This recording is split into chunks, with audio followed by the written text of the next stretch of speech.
Hi, Moon Knight fans. Welcome back to Tori Talks TV. I'm Tori. And I'm Dr. S. In this video, we'll be discussing Moon Knight, episode 5, the penultimate episode, I'm sad to say. I'm so sad to say. Yes, this has been so refreshing.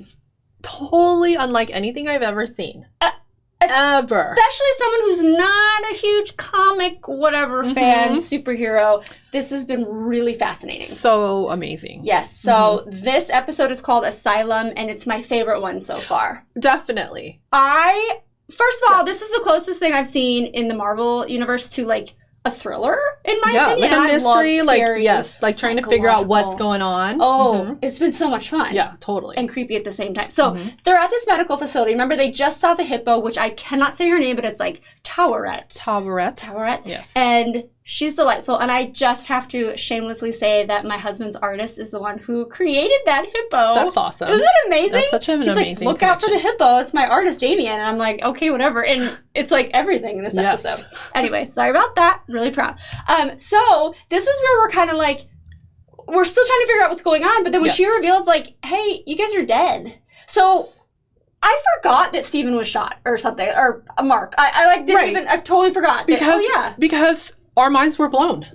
When all of a sudden in the last episode, they're in this psychiatric ward, you forget what just happened. Yeah. Because you're like trying to figure out what's happening, and we saw the VHS with the whole Dr. Steven Grant archaeologist thing. We're like, what just happened? Yeah. Yeah. I didn't even mention last week how crazy it was that we saw them together.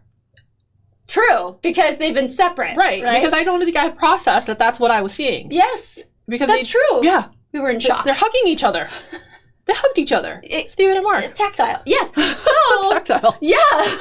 So basically she's there to walk them into the afterlife, but they have to weigh the scales. It's all about these scales, which those scales. This just makes me want to learn Egyptian mythology or whatever you want to call it. History. Right? Yeah, me too, because it was fascinating. Yes. And the way the scales were frantically chaotic, because remember when what's his face? Wade. Harrow. Arthur was checking and he said what's in you is chaotic, and then we see it again. And but this was real. This with the two glass hearts that Towerette took out of their chest. Yeah. Which I love her, by the way. They're really doing a good job of this comedy, this like keeping the hilarity in part of it, and she's kind of like, oh, let me look for my notes, and like and she's throwing the notes. Okay, that's the total Marvel thing. That's one of the one of the things I love about the MCU is that there's some serious things going on, but they always keep it funny, right? Yes, and a kind of self-deprecating humor sometimes too. It's that's one of the best things. So I'm glad they have it here too. This is serious stuff happening. Yeah, keeping with the theme, huh? Yes, the themes. Okay, so when they have to go through their memories. This is where it got really heavy. Yes. And the childhood memory of Marc losing his brother and his mom being emotionally abusive, physically abusive. It's heartbreaking. It was so hard for me to watch.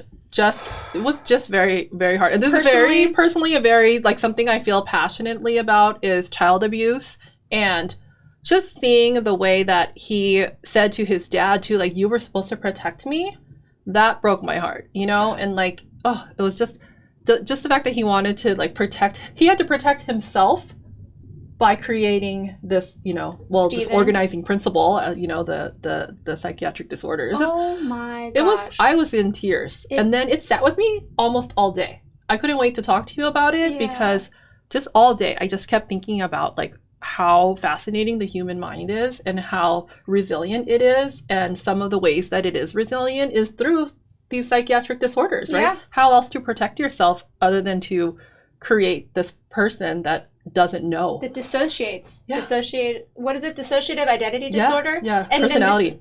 This is what they do because there's no one there to protect them and save them, so they have to save themselves. Like it was so eloquently said. It was just so beautiful, like.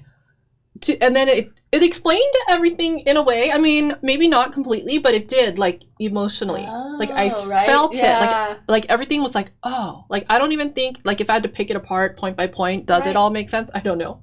Well, but the feeling, like, I just felt like, okay, I get you now. when she goes to beat him, he has to be another person to get through, because that's what he even says to Steven is like, you had the good part of the childhood. You had a carefree, like you didn't even have to see this. Yes, and he's like, I don't want to tell you.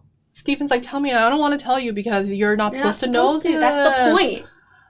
It was rough. And he had no parent, neither parent helped him. No, it was so sad. So I just have to also shamelessly plug you, who's about to be a school psychologist officially. So I'm sure this was something in your realm of work and expertise that you probably have seen before or studied about. Yeah, or I mean, definitely. Something that I have to be aware of, like trauma-informed school psychology practice. And so, Isn't it crazy? I love that this is Marvel, right? Because people are going to see this and it's going to start discussion. And I always say this ever since you started Tori Talks TV, that TV for me is good when it gets people talking about different topics. And it doesn't have to be perfect. Like your Moon Knight's take on psychosis doesn't have to be perfect. Right. Because even if it was incorrect, but if it gets people talking about these topics, then I think it's really good and really worth it. And what I love about Marvel too is that it's in the guise of being like superhero comic book, but then these like really heavy topics become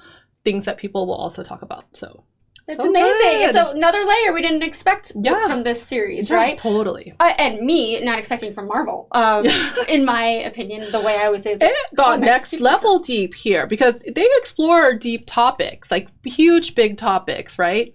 But then this one just went to like a whole nother level for me. Like this is my favorite for sure, like of all the Disney Plus Marvel shows of this past year. So really my question is, does this answer it? So none of what happened really happened. It really existed in his mind only. So then Arthur is just his doctor and all the Egyptian history is just because of all the artifacts that he sees. Is that like, are we now determining that it's just in his mind?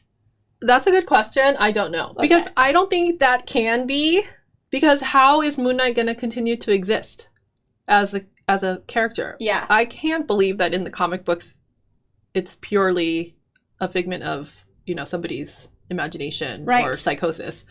So is it which part's real? Which part's not? Right. And is it fair to say that Steven's gone? Because he is now part of the Sand People. That's not a thing. But he's turned to stone because he went overboard, right? So is he done? Because and then the scales, remember? Yeah. But then I thought first it was what you just said, but then they were trying to save themselves before they die. So that would lead me to believe that the getting shot was real, and then the psychiatric ward was not real. Oh, okay. Because then they were trying to, didn't they say like somebody needs to get hold of Layla? Yeah. So she can wake Amit, or no, wake Khonshu. So I think that is real. That's right. So so I think it went back and forth a couple of times during this episode, but I think by the end of it I was like, no, what we saw was real, right? And then the psychiatric ward was not real, and that makes sense because there was all that Egyptian motif inside there that makes that part not real. Okay, it has to be. It has to be real. I love that we're just even having to ask about it, but right? But then is Mark gone? Not Mark. Steven? Is Steven gone? That would make me so sad, obviously, but then is it like, did he... I got it. Okay. So, if Layla does what she's supposed to do, which is release Khonshu, then that's supposed to be important. I don't exactly remember why. You have to, But, and if they don't die after all, because that's the point, is to not die, right? They're trying to not die? Right. Not be dead. But then if he's not dead, then I think Steven will still be. They have to release Khonshu because remember she was even saying, the hippo was saying, like, oh my gosh, no, souls are going prematurely. Oh, okay. So they have to get him out so that we'll stop, because that's Arthur, right? Okay. So that's yes. I think you're right. Okay. Yes. So then, but then if they live, or they, Mark lives, then Steven could also still be part of him because they're not dead. I think they only had to separate in order to actually die, go through the door or whatever. That the ship was heading to. Yes. Now, how cool was that whole thing, though? Yeah. The ship on the sand. Visually, everything. Amazing. All of it. Yeah. So, okay. This is another question, which I don't even like to ask, but like, does he need Steven? Is that ineffective coping, or is it necessary? Is it a healthy, coping mechanism for him to continue to have Steven? Does he need him anymore? So, yeah, I think that's the problem, right? Is that he did need him when he was younger. For sure. But now that he's and that's a lot of why adults have to go to therapy, right? Because all these coping strategies that we developed when we were younger because we needed them to survive, we no longer need them because, you know, we're resilient, right? But then we still rely upon them, and then that's what gives, like, that's why he's having these disorders and waking up and, like, having to strap himself down. Look at the conversation that we're having right now. It's so amazing. fascinating. I know. Like, I want to watch this again and again because it's so fascinating. And I want to recommend it to everybody too. It's amazing. Yeah, it doesn't matter if you've ever watched any Marvel at all. You don't need any extra information to enjoy this and get something out of it. Yeah, for sure. Oh, boy. Well, what did you guys think of this episode? If you want to help us out, let us know, because it is still a little fuzzy. Yeah. We're not really 100% sure. But we only have one more episode. I'm really sad. I'm really sad. Are they going to drop a nugget at the end of the last episode saying, like, we'll see you back in season 2 like they did with, like, Loki or whatever? Something like that. Or, I mean, maybe he takes off and then he has movies. Moon Knight, because I'm digging Moon Knight. And Oscar Isaac again. Oh my gosh, this please. man is playing where did you come from? Completely different personas. Where did he come from? So apparently he's been around a while. We just didn't know about him until he came to Marvel. Right. He is so good that, like, could this make history as being, like, the first, like, series nominated for, like, a prestigious award, like a Golden Globe or something? I was thinking the same thing. Him for acting? Yeah, or Emmys. Yeah, I don't think people want Golden Globes anymore. Oh. Yeah. But Emmys. Emmys, right. Just something a little more, you know? Yeah, I totally was thinking the same thing for, like, a Marvel show to go there, because for performance and for the writing. Everything. Just the so visual. Good. I mean, everything about this series is pretty perfect. Mm-hmm. Yeah. So let us know what you thought of this episode. Comment below. And then we're going to see you next time for the finale of Moon Knight, which is bittersweet. But thank you so much for watching. We'll see you then. Bye-bye.